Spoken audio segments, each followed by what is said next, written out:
안녕하세요. 김호준입니다. 단독 서울시청 상공서 핵 터지면 36만 명 즉사. 어제자 동아일보 북핵 관련 기사 제목입니다. 시층 인근 주민은 몰수하고 200만 명 사상의 반경 300km까지 수십 년간 낙진과 방사능 노출을 피해가 이어진다는 분석 기사입니다. 서울에서 휴전선 최단 거리는 20km대입니다. 서울에서 평양 직선 거리는 200km대. 기사대로면 서울에 핵이 터지면 평양도 방사능 낙진이 수십 년간 이어집니다. 게다가 한 발만 쏘고 전쟁이 끝납니까? 핵전쟁이 나면 서울 시민만 죽는 게 아니죠. 한민족과 한반도 전체가 죽는 거지. 분석을 하려면 그렇게 하는 게 맞죠. 북한이 어디 인도쯤에 있는 게 아니지 않습니까? 2주 전 조선일보는 전술 핵만이 답이라고 주장을 했습니다. 그런데 그럼 보수 정권은 진작에 전작권을 받았어야죠. 앞뒤가 안 맞잖아요. 어차피 작전권도 없는데 무기만 늘리는 건. 문재인 정부가 북핵 문제를 해결할 수 있을 것인가? 결코 쉬운 일이 아닌 건 분명합니다. 그런데 대화는 필요 없고 강경 대응해야 한다는 보수 매체를 보고 있자면 그런 생각이 듭니다.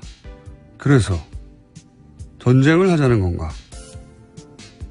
작년에 북한이 2번 핵실험할 때 박근혜 정권 휴전선에서 확성기 튼 게 전부였습니다. 전쟁이 그렇게 좋으면 지난 9년 보수 정권 때 전쟁 안 하고 뭐 했나요? 보수 매체가 북핵 문제를 얘기할 때의 문제는 그래서 대체 어쩌자는 건가? 그걸 모르겠다는 겁니다. 그래서 제 결론은 그렇습니다. 아, 자기들이 무슨 말을 하는지 모르는구나. 김어준 생각이었습니다.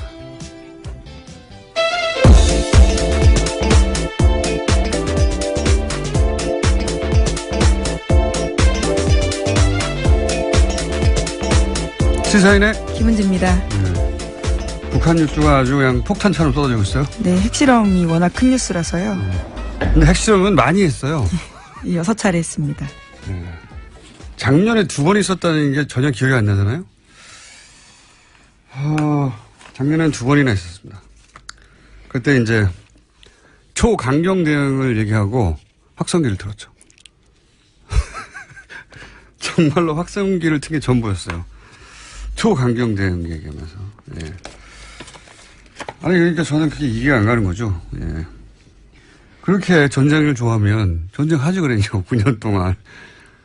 자, 일단, 뉴스를, 북핵 관련 뉴스가 많겠죠, 처음엔. 예. 네, 많습니다. 문재인 대통령과 도널드 트럼프 미국 대통령이 어젯밤 전화통화했습니다.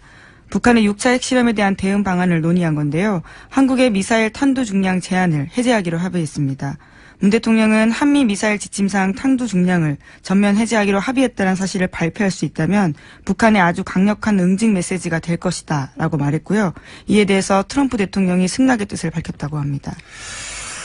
우리나라 무기에 대해서 우리가 제한을 푸는 걸 승낙했다는 표현 자체가 기분이 나쁘긴 하지만 어쨌든 그런 전작권 자체도 미국에 있고, 예, 그런 제한 협상을 우리가 해버렸기 때문에 대신 해구산에 이제 보호를 받는다 뭐 이런 식의 주고받는 결과. 근데 이번에 탄두 중량을 해제했다고 하잖아요. 이거 굉장히 큰 성과라고. 구조 전문가하고도 얘기를 따로 해봐야 되겠지만 간단하게 말하면은 전략핵 요즘 하잖아요. 전술핵 참. 전략핵은 도시 정도를 상대하는 거고 전술핵은 예를 들면 탱크 부대처럼 작은 단위를 작은 거예요. 그냥 전술핵이라는 게 조그만 핵인데 전술핵을 들여오면 우리 대가가 있죠. 한반도 비핵화 이건 물 건너 간다고 봐야 되겠죠. 그리고 일본도 얘기할 것이고 여기 이 동북아 지역에 이제 핵 도민 현상이 일어나겠죠. 네, 긴장이 훨씬 올라가게 되는 겁니다. 그런데 이제 이 탄도 중량 제한을 풀면 이게 그러니까 로켓 앞에 탄두를 이때까지는 몇백 킬로 이렇게 제한했단 말이죠. 네, 현재 500kg으로 제한돼 있었습니다. 그것도 간신히 몇 번 풀었는데 고폭탄이라는 게 있어요. 어마어마한 큰 폭탄. 그러니까 핵은 아닌데 전술핵 정도의 파괴력이 있는 겁니다. 이걸 풀면 이거는 핵 확산 금지 조약에 제한을 받지 않아요. 우리가 개발할 수도 있고 사올 수도 있어요, 마음대로. 군사적인 측면에서 굉장히 큰 도약이죠. 네, 일종의 미사일 주권을 확보한다는 측면에서 의미가 있다는 평가받고 있습니다. 이게 원래 무거우면 멀리 못 나가잖아요. 됐다 무거운 거 달아서 전술핵 정도의 파괴력을 가질 수도 있고 됐다고 무거운 걸 날리려면 사거리도 길잖아요. 사거리도 굉장히 긴 로켓을 만들 수도 있죠. 예, 뭐 하여튼 보수 정권이 했었어야 할 일인데 이래서 하는 겁니다. 스피커만 틀다가 확성기만. 그런 의미가 있고요. 이거는 저는 뭐 그냥 아주 얄팍하게 하는데 후조 전문가하고 얘기를 한번 해서 의미를 짚어주도록 하겠고. 자, 그 외의 뉴스들은 어떤 게 있습니까? 네, 연속해서 문재인 대통령이 다른 나라 정상들과도 통화를 했는데요. 어제 블라디미르 푸틴 러시아 대통령과도 이어서 통화했습니다. 문 대통령은 대북 원유 공급 중단과 북한 해외 노동자 수입 금지 등 북한의 외화 수입원을 근본적으로 차단할 수 있는 방안을 유엔 안전보장이사회에서 진지하게 검토해야 한다라고 강조했다고 하는데요. 그러나 푸틴 대통령 같은 경우에는 북한의 6차 핵실험에 대해서는 규탄하면서도 북핵 문제의 외교적 방식 해결을 강조했다라고 합니다. 뭐 해야죠, 이런 통화. 자, 다음은요. 네, 또 우리군 같은 경우에는요, 어제 합동 무력 시위를 펼쳤습니다. 북한의 핵실험장을 가상의 목표로 삼고 미사일로 타격하는 내용이었습니다. 육군과 공군의 미사일 실사격 훈련은 북한 풍계리 핵실험장까지의 거리를 고려해서 실시됐다고 합니다. 그렇군요. 이것도 뭐 의욕 시 해야죠. 다음은요. 네, 유엔 안전보장이사회 회의도 긴급하게 소집됐습니다. 북한을 규탄하는 별도의 의장 성명이나 언론 성명을 채택하진 않았는데요. 예, 괜찮으신가요? 죄송합니다. 네, 안보리 이사국 대사들은 한 목소리로 북한의 김정은 정권의 무모한 도발이 가하는 위협을 우려했습니다. 중국과 러시아도 비난 대열엔 동참했는데요. 하지만 대북 해법에 있어서는 엇갈렸습니다. 미국을 중심으로 한 한국과 일본, 영국, 프랑스 등은 초강력 제재를 해야 된다고 주장했지만요. 중국과 러시아는 대화론을 앞세웠습니다. 이것도 뭐 그랬겠죠. 예. 어차피 견해는 갈리고 의장 성명, 언론 성명 이러면 채택될 리가 없고 지금은. 예, 우선 미국 입장에서는 이번 주 안에 초안을 만들고 다음 주 월요일에 표결을 목표로 하고 있다라고 밝히고 있습니다. 예. 그리고 이제 또 다른 더 강도 높은 제재.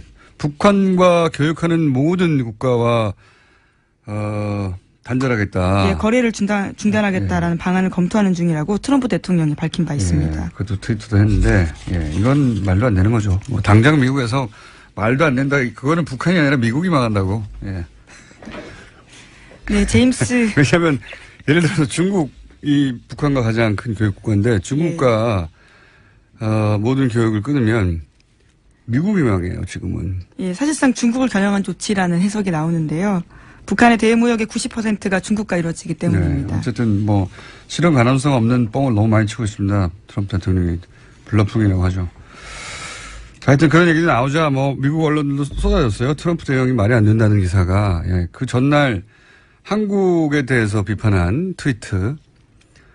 무슨 상대 국가에 대해서 트윗으로 대통령이 비난을 한다니 그것도 한 줄로. 이게 말이 안 되는 건데 그 기사가 쏟아졌어요. 왜 한국 비난하느냐. 뉴욕타임즈도 그러고 월스트리트저널도 왜 한국과 싸우냐. 그러면서 이제 월스트리트저널은 경제지니까 안보 문제, 외교 문제하고 통상 문제 FTA죠. 그거 왜 섞냐. 그래서 스스로 자신을 코너로 몰아가고 있다. 뭐 워싱턴 포스트 보수지인데 왜 한국 비난하냐. 그러면서 FTA 폐기를 동시에 거론해서 김정은에게 선물을 안겨줬다. 김정은에게 유리한 국면을 만들어줬다는 거죠.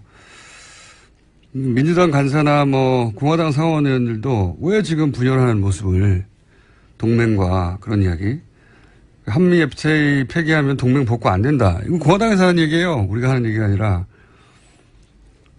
그러니까 정작 미국 주류 언론들이나 주류 정치인들이 왜 한국한테 뭐라고 하냐 하는데 보수 매체에서는 문재인 정부의 대북 정책이 유화적이라고. 예, 네, 그와 관련해서 어제 뉴욕타임스 기사 소개드린 바가 있는데요. 그러한 지적조차 사실이 아니다라는 것을 뉴욕타임스가 지적한 바가 아니, 있습니다. 그러니까 이게 말이 안 되는 거죠. 미국 대통령이 뭐라고 하는데 우리가 미국 대통령 편을 들고 미국 언론들은 미국 대통령이 말이 안 되는 소리를 한다고 하고 거꾸로 돼야 되는 거 아닙니까? 거꾸로. 지금 전쟁하자고 하는 건데. 예. 그러니까 이건 이제 우리 보수 매체는 진보는 종북이다. 종북이고 북한을 약하게 상대한다. 이 이미지를 계속 신나서 그런 프레임을 유포할 적기라고 보는 거죠. 아주 신나하고 있어요. 예. 그러면서 전쟁 날 것처럼 오늘자 조선일보는 트럼프가 이제 군 수뇌부를 다 불러서 사실상 군사 옵션 회의를 하고 있다. 이게 오늘자 조선일보 기사던데 군사적 대응이 임박했다 뭐 이런 뉘앙스죠. 그런데 그게 CNN에서는 바로 또 사실상 군사적 옵션은 없다.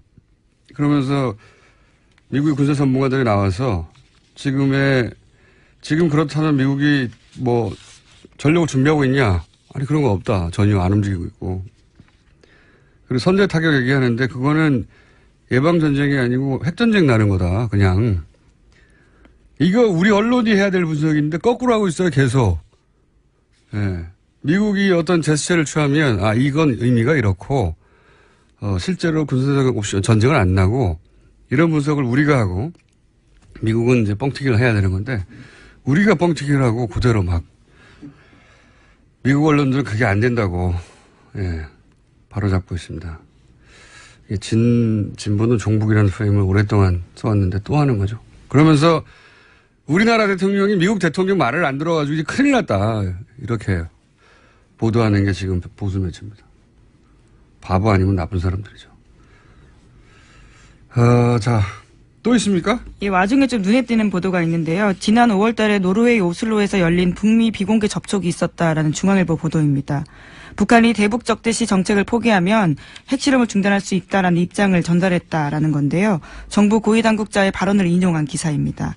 이 당국자에 따르면 지난 5월 8일에 이틀간 오슬로에서 북미 간의 1.5트랙 그러니까 방관 반민 대회가 있었는데 여기에 참석한 최선희 북한 외무성 미국 국장이 별도의 비공개 미팅에서 자신들의 입장을 설명했다고 합니다. 그 내용에 대해서는요. 미국의 대북 적대시 정책 철회, 대북 제재 해제, 북미 간 평화협정 체결 등을 요구했다라는 겁니다. 이게 핵심이죠. 평화협정 체결.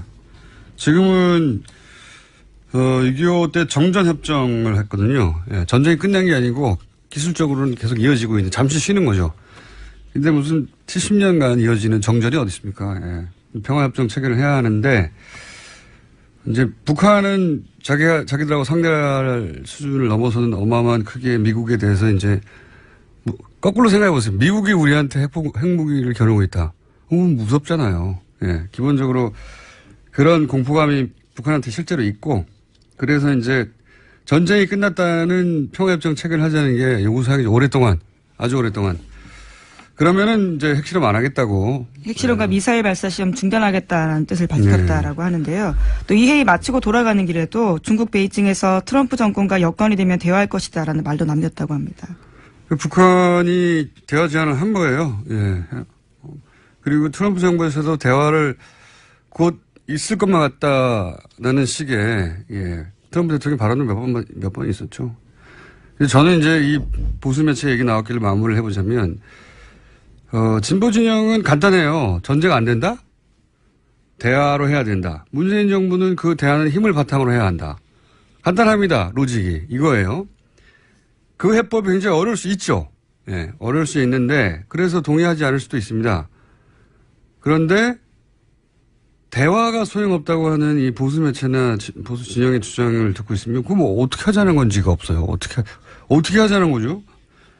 보수 정권은 지난 10년간 미국이 했던 대로 다 했잖아요. 대북제도 다 하고. 대북제도 다 했는데 북한이 무너지기는커녕 경제가 더 나아졌어요, 최근에. 북한의 특수한 어떤 폐쇄 경제가 적응을 한 거죠. 강경당 외쳤는데 그러면 10년간 뭘 강경하겠습니까? 확성기를 튼 게 단데, 정말로. 그리고 한 게 없어요. 개성공단 문 닫은 게 전부예요. 그 다음에는. 개성공단은 문을 닫아서 관계 개선됐나요? 북핵을 포기했나요? 그러니까 이 보수 매체의 북핵 해법은 동의하고 반대할 게 없어요. 미국에 맡기자 말고는 뭘 어쩌자는 건지가 없기 때문에. 하도 뉴스가 갑자기 쏟아지길래 브리핑도 관련해서 쏟아진 걸로 하고. 자, 이거 미국 뉴스 말고 없습니까? 미국 관련된 북한 뉴스 말고? 네, 이재용 삼성전자 부회장 관련된 재판 소식이 있습니다. 유죄 받은 바 있는데요. 이와 관련해서 핵심 증거 중에서 눈길이 가는 문건이 있다라고 합니다. 삼성의 청와대 실시간 보고가 의심되는 문건이라고 하는데요. 이 문건은 지난해 국정농단 의혹이 본격적으로 불거진 작년 10월 달에 안종범 전 수석이 국회 출석 등을 대비해서 보좌관에게 지시해서 만든 문건이라고 합니다. 문건에는 10월 22일 승마 관련 SS 보고라는 문구가 나오는데요. 여기에는 첫 마필 구입 완료라고 적혀 있고 정유라 선수용 마필 58만 유로, 보험 6만 6천 유로라는 액수도 기재돼 있다고 합니다. 특검에서는 수사 당시에 SS가 삼성 또는 최순실을 뜻하며 청와대가 삼성이나 최순실 씨에게 삼성의 정치 지원을 보고받았을 가능성을 추정한 바 있다고 합니다. 이거 약간 주시한 기사입니다. 그러니까 정유라 선수 말을 얼마에 샀다는 걸 실시간으로 청와대에 보고됐다. 네. 이 내용이잖아요. 근데 그렇죠. 이제 여기서 작은 화제는 SS 보고 SS가 삼성이냐 순실이냐 이거 아닙니까? 네. 특검이 특정하지 못했다라고 하는 것 같은데요. 네, 저는 이게 당연히 삼성이라고 보는 게 맞다고 보는 게 승마 관련 SS 보고 이게 이제 청와대 문건 제목이잖아요. 그러니까 제목만 보면 SS 로부터의 보고거나 혹은 SS에 대한 보고 뭐 이렇게 볼 수 있지 않습니까? 뒤에 주어 서술어가 없으니까. 근데 이제 만약에 최순실로 SS를 보면 보고 주체가 최순실이 되는 거예요. 이럴 리가 없잖아요. 최순실 박근혜 대포폰으로 통한다는 얘기 있었고 안종범을 거칠 이유가 없죠. 서로 최순실과 무슨 얘기를 해도 안종범 수석이 그걸 비서관을 시켜서 일부러 문서로 날릴 리가 없죠. 예. 네, 관련해서 안종범 전 수석 수첩에도요, SS라는 표현이 나오는데, 2016년 2월 15일, 그러니까 박근혜 전 대통령과 이재용 부회장이 세 번째 독대가 있던 날 메모입니다. 이때 삼성의 요구사항이 SS라고 쓰여 있거든요. 삼성으로 보일 가능성이 큽니다. 그러니까 그 메모도 정황한, 백업 증거지만, 그러니까 SS를 순실로 해석하면 뭐 말이 안 되는 게 너무 많아요. 본인이 최순실을 안다는 사실 자체를 안종범 수석이 철저히 숨기려고 했는데 그걸 네, 그렇죠. 그걸 뭐 비서관을 시켜서 일부러 문서로 만들고 남긴다는 게 말이 안 되죠. 하필이면 시읒이 같아서 그런. 예. 네. 이거는 뭐 논란의 여지가 없는 것 같은데 어쨌든 특검은 그렇게 했고 법정에서도 특정되지 않았어요. 예. 근데 어쨌든 핵심은 뭐냐면 말구입이라는 게 이제 그 대통령이 말 사주라고 하니까 삼성이 말 사준 거 정유라한테 주는 것인지 알면서 뇌물인 줄 알면서 이런 얘기잖아요. 네, 그러니까 작년 10월에도 그런 보고를 했다는 거니까요. 이 문건이 청와대에 있다는 건 대통령이 이게 아마 이렇게 된 거겠죠. 말구입 어떻게 된 거야 하고 안종범 수석한테 물어보고 안종범 수석은 거의 실시간이니까 삼성한테 확인해서 그걸 보고서로 만들어서 대통령한테 보고하려고 했다. 그러기 위해서 비서관에게 정리시킨 거다. 이렇게 보여지는데 이게 드러낸 건 대통령이 삼성에게 말 사주라고 했고 정유라 특정해서 그걸 또 직접 스스로 대통령이 챙겼고 하는 뇌물의 증거가 되는 거죠. 중요한. 그 흔적이 청와대 문건으로 남았다. 뭐 이런 거죠. 아주 중요한 문건. 근데 고법에서 이제 삼성이 고법을 기다린다고 해서 저희가 잊지 말라고 계속 이 문제를 다루겠습니다. 자, 제목 정도 한 몇 개 읽을 수 있을 것 같아요. 네, 국가정보원 적폐청산 TF 관련해서 계속 소식 전해드리고 있는데요. 48명의 댓글팀장 검찰에 수사 의뢰됐습니다. 이 가운데 유명한 교수가 있다고 했는데 이름이 특정됐습니다. 서경덕 성신여대 교수가 포함되어 있는데요. 국정원으로부터 월 200만 원의 돈을 받았다라고 TF는 보고 있는데 이에 대해서 서 교수는 평소 알고 지내던 국정원 직원이 자신의 이름을 도용했다라고 반박하고 있습니다. 근데 이제 이게 돈을 200씩 몇 차례. 예, 2달 받았다라는 건데요. 영수증이 있다는 거죠? 네, 수령증이 있다라는 겁니다. 약간 좀 납득이 쉽지 않은 대목이 있긴 해요. 왜냐하면 물론 친한 국정원 직원이 사적으로 알려줬을 수 있죠. 네, 당신의 명의를 도용했다고 미안하다고 나중에.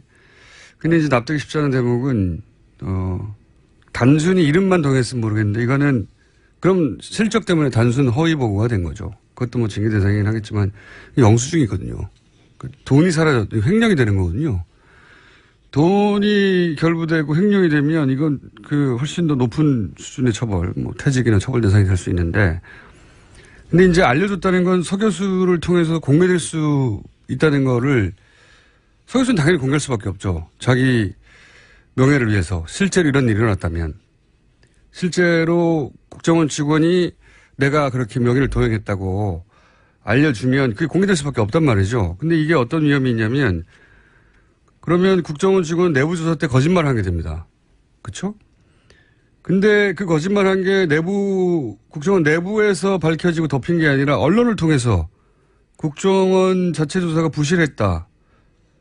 라고 알리는 셈이 되거든요. 국정원 직원은 더 큰 처벌을 받을 수가 있어요.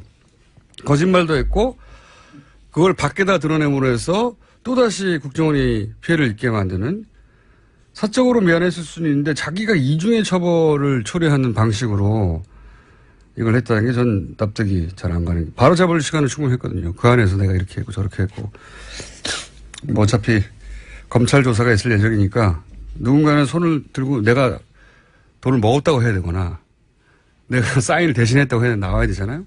그 과정에서 이제 억울함이 있다면 밝혀지겠고 예, 아니라면 수사가 이루어지겠죠. 어쨌든 좀 이상한 사건이긴 합니다. 예. 여기까지 해야 되겠네요. 저희 PD가 그만 끝내라고.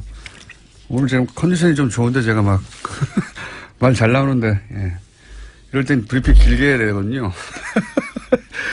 여기까지 해야 되겠습니다. 네.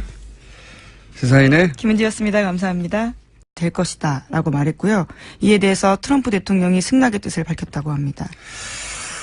뭐 우리나라 무기에 대해서 우리가 제한을 푸는 걸 승낙했다는 표현 자체가 기분이 나쁘긴 하지만 어쨌든 그런 전자권 자체도 미국에 있고 예 그런 제한 협상을 우리가 해버렸기 때문에 대신 해구산에 이제 보호를 받는다 뭐 이런 식의 주고받는 결과.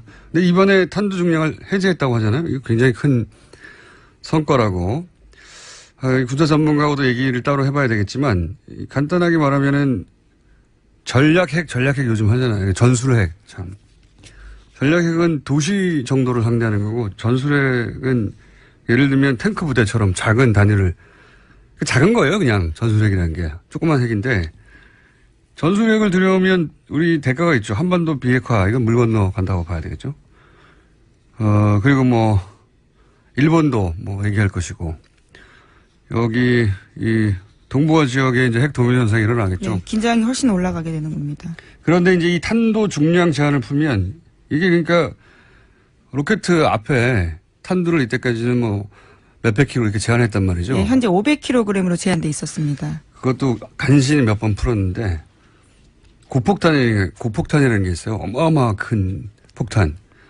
그러니까 핵은 아닌데 전술핵 정도의 파괴력이 있는 겁니다. 이걸 풀면 이거는 핵 확산 금지 조약에 제한을 받지 않아요. 우리가 개발할 수도 있고 사올 수도 있어요. 마음대로. 군사적인 측면에서 굉장히 크게 이렇게 좋으면 지난 9년 보수 정권 때 전쟁 안 하고 뭐 했나요? 보수 매체가 북핵 문제를 얘기할 때의 문제는 그래서 대체 어쩌자는 건가? 그걸 모르겠다는 겁니다. 그래서 제 결론은 그렇습니다. 아, 자기들이 무슨 말을 하는지 모르는구나. 김원준 생각이었습니다.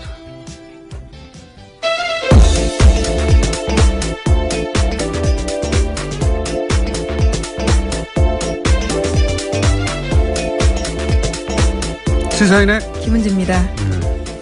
북한 뉴스가 아주 그냥 폭탄처럼 쏟아지고 있어요. 네, 핵실험이 워낙 큰 뉴스라서요.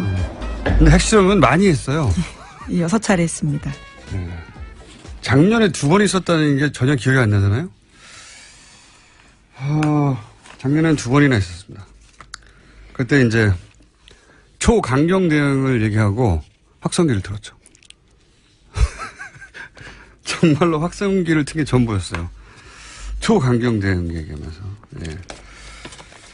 아니 그러니까 저는 그게 이해가 안 가는 거죠. 예. 그렇게 전쟁을 좋아하면 전쟁하지 그랬죠. 9년 동안.